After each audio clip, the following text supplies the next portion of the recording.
Bonsoir les enfants. Ça va, vous allez bien? J'espère que vous avez été sages aujourd'hui. Alors, prêts pour une nouvelle histoire? Mais d'abord, il faut bien s'asseoir, écouter et surtout suivre. On est bien d'accord? Alors notre histoire s'intitule Jacques et les haricots verts. Des éditions Edisoft.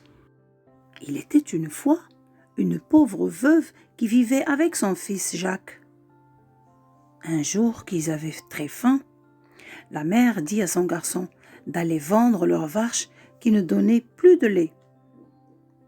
S'en allant au marché, Jacques rencontra un étrange personnage qui lui dit « Donne-moi ta vache et ces 5 haricots seront à toi. » « Vous vous moquez de moi » s'écrie Jacques. « J'en veux au moins 10 pièces d'argent. » « Ces haricots sont magiques. Si tu les plantes, en une nuit, ils pousseront jusqu'au ciel. »« Jusqu'au ciel » répéta Jacques. À l'idée de posséder une plante magique, Jacques accepta. De retour chez lui, sa mère se mit en colère. « Es-tu fou, mon fils? Comment as-tu pu échanger notre vache contre 5 petits haricots? C'est de l'argent qu'il nous fallait et non des haricots. » Tout à sa colère, elle jeta les graines par la fenêtre et envoya Jacques se coucher. Le lendemain matin, Jacques s'aperçut que pendant la nuit, une immense plante avait poussé devant la fenêtre jusqu'à se perdre dans les nuages. Il se dit que ces haricots étaient vraiment magiques. Sans hésiter, il commença à escalader. Haricots géants, de branche en branche, de feuille en feuille, il grimpa jusqu'au ciel. Tout en haut, il découvrit un château qui semblait flotter dans les nuages. Il s'en approcha et frappa à la porte. Une vieille femme lui ouvrit. « Que fais-tu là ?» lui demanda-t-elle. « Je me suis perdue et j'ai faim, » dit Jacques. « Entre, si tu veux, je te donnerai un peu de mon lait. Mais prends garde, car mon mari est un ogre très curieux. S'il arrive, cache-toi bien vite. » Jacques venait à peine de finir son bol qu'il entendit la porte grincer et une grosse voix s'écrier. « Ça sent la chair fraîche ici !» Jacques se précipita dans le four pour s'y cacher. « Les enfants sont entrés dans mon château !» cria l'ogre. « Non, point, mon cher mari. Vous croyez toujours sentir les enfants.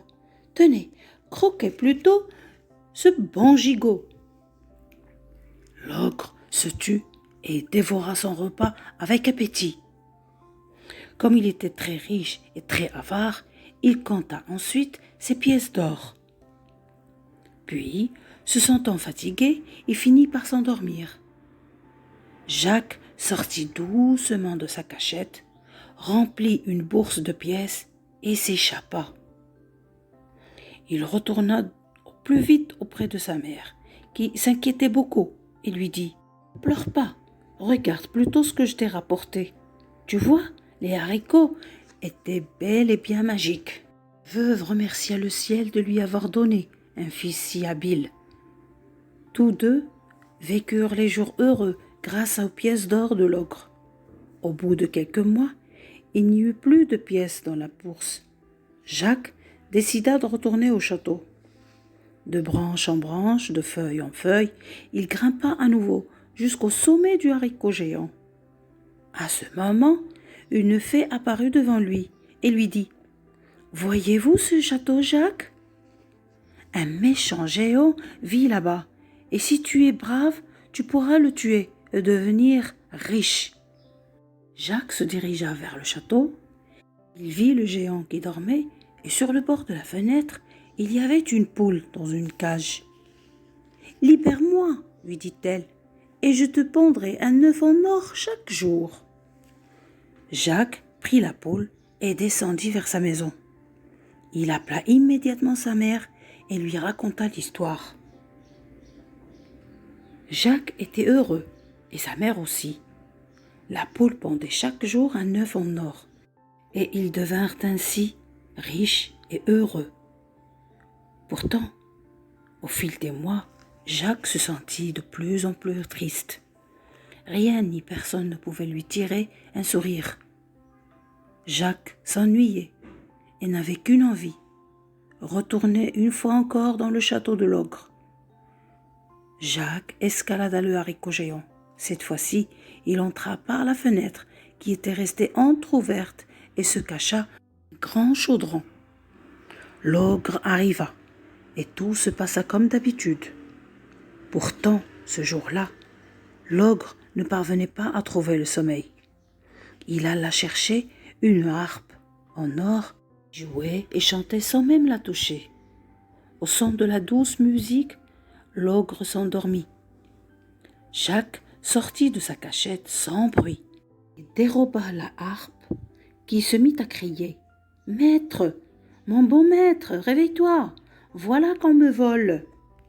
L'ogre poursuivit l'enfant, mais Jacques fut, une fois encore, le plus rapide. Il se précipita dans les branches du haricot géant et, de feuille en feuille, arriva jusqu'à terre. « Regarde ce que je t'ai apporté !» cria-t-il à sa mère. Soudain, un bruit énorme se fit entendre. L'ogre, toujours à la poursuite de Jacques, descendit le long de la tige. Jacques s'empara d'une hache et abattit le haricot géant. La plante s'écroula et écrasa l'ogre dans sa chute. Désormais, Jacques ne pourra plus escalader la tige, mais il avait eu si peur qu'il n'en avait plus vraiment envie. Grâce aux œufs d'or et à l'harpe, sa mère et lui vécurent à jamais heureux. J'espère, les enfants, que vous avez aimé mon histoire. Je vous dis à très bientôt. Bonne nuit et faites de très beaux rêves.